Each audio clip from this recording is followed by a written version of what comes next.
પાંચના પંચમાં વડોદરાથી મહત્વના સમાચાર સામે આવ્યા છે કે કોર્પોરેશનના શાસકો વચ્ચે આંતરિક જૂથવાદ અને વિખવાદના કારણે સમા વિસ્તારનો ગુમનામ બગીચો 2 વર્ષથી નામકરણ વિના જ રહેલો છે।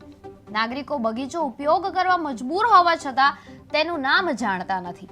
મેયર અને પાલિકાના શાસકો આંતરિક ઝઘડાના કારણે બગીચાનું નામ નક્કી નથી કરી શકતા, જ્યારે વિપક્ષના નેતાએ જણાવ્યું કે શાસકોએ બગીચો અને વડોદરાનું પ્રતિષ્ઠાનું ગુમનામ કર્યું છે।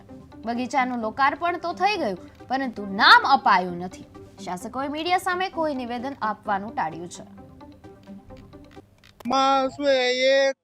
અંદરની ખેંચતાણ બાજુ પર રાખીને આનું નામ આપવું જોઈએ।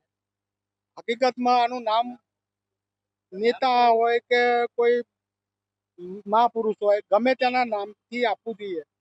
નામ વગરનું આ અંધારામાં રહી ગયું કહેવાય કે એક સમાનો મસ્ત સારામાં સારું ગાર્ડન જાય એનું સમાને નહીં મળે કે નહીં, પબ્લિકને અંધારામાં જેવું થાય। આનું નામ ક્યારે આપશો? હું વડોદરા મ્યુનિસિપાલિટીને સવાલ કરું છું કે આનું નામ આપો, જલ્દી આપો। તમારી ખેંચતાણ બાજુ પર રાખી અને બધા એક થઈ અને આનું નામ આપો। અને વડોદરા શહેરનો આ સમા વિસ્તાર છે ને સમા વિસ્તારમાં આ મસ્ત મોટો બગીચો આવેલો છે।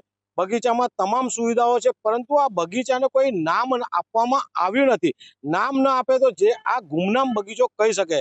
સાથે વડોદરા શહેરમાં 30 વર્ષથી શાસન છે, 1.5 વર્ષથી આ બગીચો બનીને તૈયાર છે। બગીચાનું નામકરણ કરવું છે, પરંતુ સત્તાધીશો નામકરણ કરતા નથી।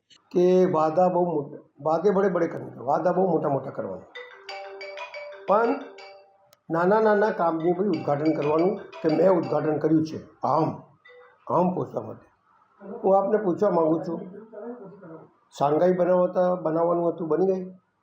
સ્માર્ટ સિટી બનાવવાની હતી, બની ગઈ?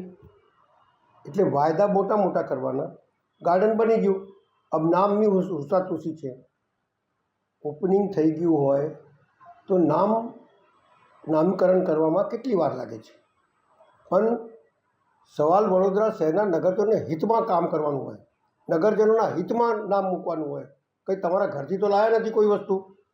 આમાં શું એ અંદરની ખેંચતાણ બાજુ પર રાખીને આનું નામ આપવું જોઈએ।